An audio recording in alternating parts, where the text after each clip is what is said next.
Good day, Mom and Sir. My name is Gracelyn Balakidan Kamkam. I'm 44 years old. I'm married. I have two kids, the ages 17 and 12 years old. My husband works farmer and carpenter. I finished my education, high school graduate.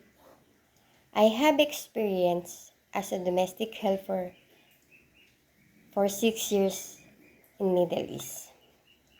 My first experience in Jeddah, 2017 to 2019, as a nanny. Childcare worker for 2 years. I took care of 3 years and 1-year-old. My duties included feeding the child, bathing, changing clothes, preparing meals, and keeping the child safe and clean. My second experience in the mom, 2021 and 2023. Have 7 members of the family. 5 kids, the ages 18, 16, 14, 12, and 10 years old.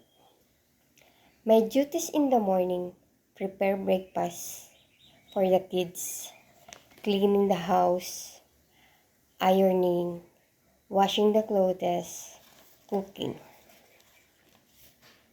My third experience in Al Khobar. Have 3 members of the family, mom and sir, and 1 son. The ages of sir is 60 years old, the madam is 48, the son is 29 years old. My duties, cleaning in the house, cooking, washing the clothes, and ironing. Mom and sir, I'm efficient, kind, responsible, and hardworking. I love children and treat them with care and respect. I can follow rules, manage my time well, and work independently. I'm always willing to learn and improve. I'm honest, trustworthy, and flexible. I will respect your family, culture, and household rules.